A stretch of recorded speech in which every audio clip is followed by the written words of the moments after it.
Now, let me now start by sharing the last session. So it's a great pleasure to introduce Alex Roberts.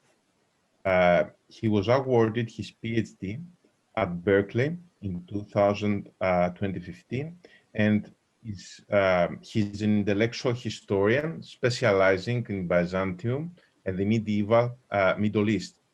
He's assistant professor of classics at the University of Southern California. His first book, Reason and Revelation in Byzantine Antioch, which we'll present today, was published in 2020 by University of California Press in the Berkeley series in post-classical Islamic scholarship.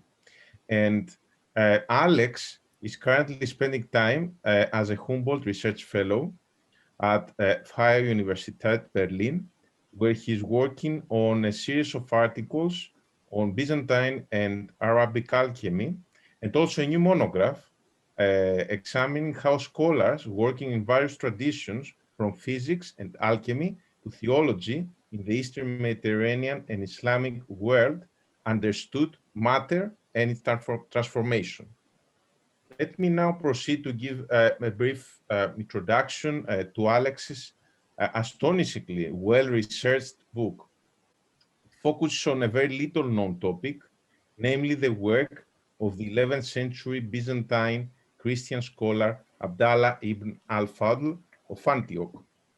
Most of us are familiar with the great Greco-Arabic translation movement that took place in Baghdad in the 9th, 10th centuries, concerning mainly Greek and early Byzantine philosophical and medical works. Alex's book opens up a window onto another very little known group of translations, in this case of religious texts from scripture to liturgy, as well as hagiographical encomia, which were produced in Byzantine Antioch, a very important place for tracing Arabo-Byzantine intellectual and cultural exchanges. So to remind you that Antioch was recaptured by the Byzantines from the Arabs in 969 and remained under Byzantine control until 1084. So this volume increases significantly our understanding of the intellectual environment of places in the Byzantine East, and also of the wider social milieu of border cities and their communities. Greek was spoken in the city, but there were also a large number of Arab-speaking local Melkite Christians, for whom Ibn al-Fadl, who was himself a native Arab speaker, translated from Greek into Arabic.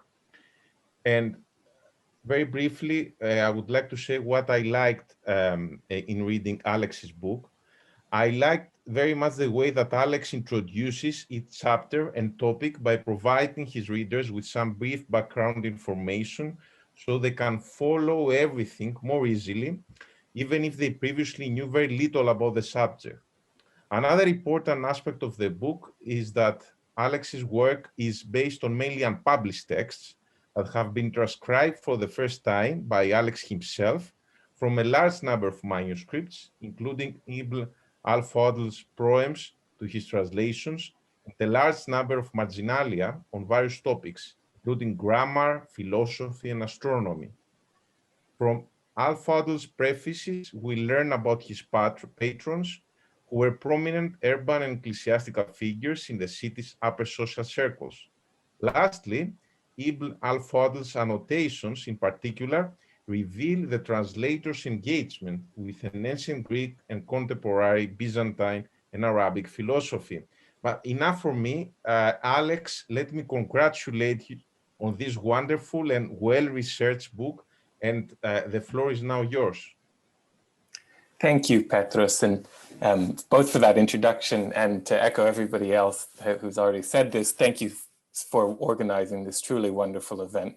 It's really been a pleasure to be able to engage and learn from the latest work being done in the field.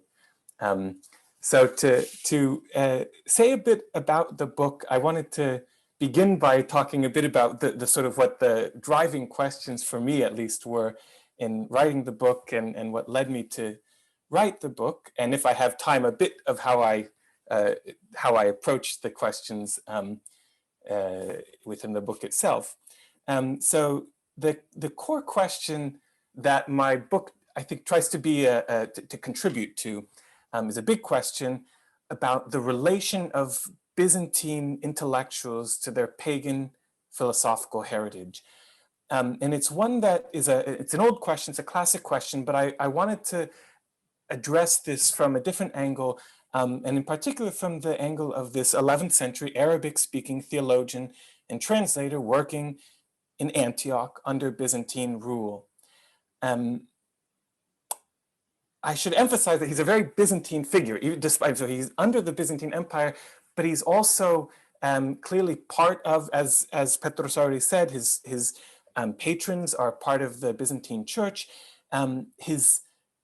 The translation program that he undertakes is very clearly at the top of the contemporary Byzantine reading list, the 11th century Byzantine reading list, as I try to show in the book by looking at contemporary 11th century Greek manuscripts, and also what the Georgians, both in Mount Athos and in the area around Antioch, are translating at the same time.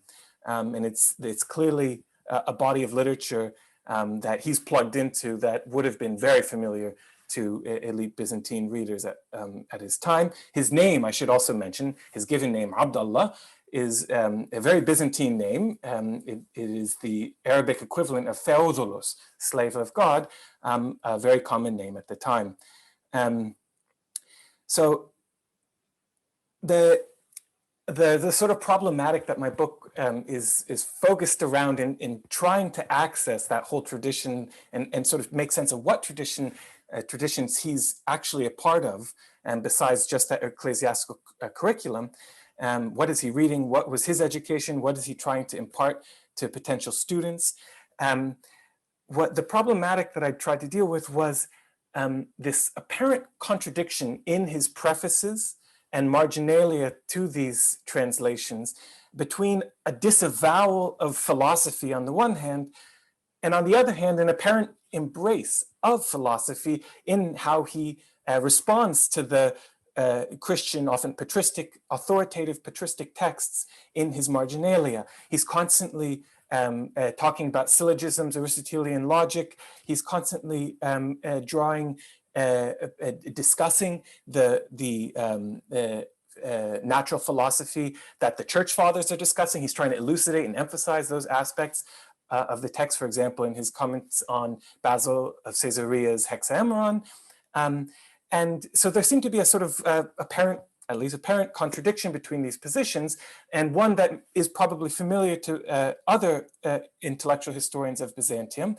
And the answer I came to by looking at all this material and trying to make sense of it was that on the one hand, this philosophical curriculum is something that for Ibn al-Fadl was absolutely key as a tool for thought, and in particular for making sense of Christian doctrine and solidifying it and defending it against opponents, and defending against both other Christians who might not be Chalcedonian Christians, but also potentially Muslims as well. And at the same time, that philosophical tradition came with a lot of doctrinal baggage. And that doctrinal baggage consisted of positions, say, taken by Aristotle or Plato, that were sort of part of what one would learn in studying, say, philosophy, but that, according to somebody like Ibn al-Fadl, were entirely unsubstantiated even on the terms of that philosophical tradition itself. And so he, in that sense, philosophy, meaning the sort of that whole package, had to be rejected and refuted vehemently and replaced with a sense, a true philosophy that is the synthesis and innovation that took place in the writings of church fathers like John Chrysostom, the Cappadocian fathers, Maximus Confessor, John of Damascus, and so on.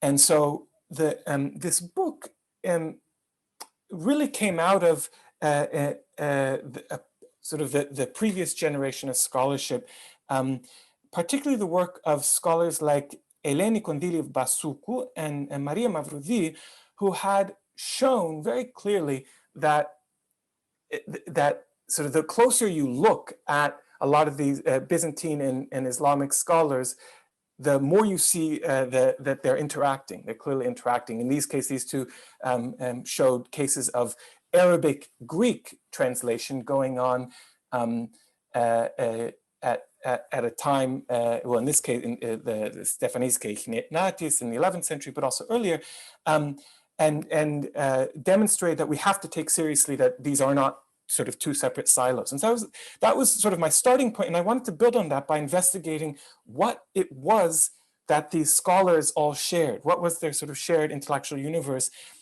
and what had to change in how we think about intellectual history once we realize how much they had in common. And I chose Byzantine Antioch as a pivotal moment that people like Alexandre Traeger had recently been highlighting as a key cultural context for Greek, Arabic, Greek, and other translation. And in fact, Alexandre Traeger, I should acknowledge up front, he's the one who did so much path-breaking research on Abdallah ibn al-Fadl himself that made it possible to try to, for somebody sort of coming to this author to begin with, to track down the manuscripts where the most interesting things were going on, to make sense of him, and to try to contextualize him and his translation program. So in doing this, I wanted to see if we could read a Christian Arab scholar not as part of this sort of isolated community. Often, especially these Arabic-speaking Christians in the Middle East, they're neither Byzantines nor are they really treated by Islamicists. They're their own sort of special Oriental Christian field. And I wanted to see if we could open up the possibilities, the sort of range of candidates for Ibn al-Fadl's influences and his sources and the people he's engaging with, the texts he's engaging with.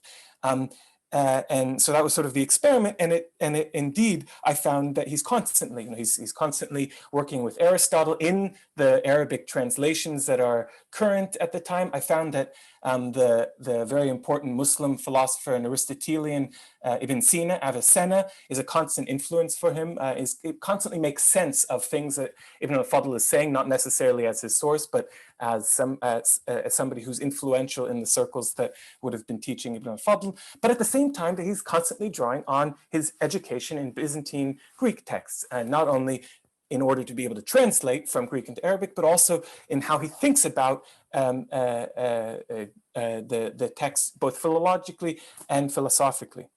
In embarking on this sort of project, I was emboldened, I want to also acknowledge, by the work of people like Susanna Elm and Stratis Papioannou, who sort of made it seem possible to sort of pave the way for looking at ecclesiastical authors of the sort that Ibn al-Fadl was reading in an intellectual historical context. I'm probably a bit now already running out of time.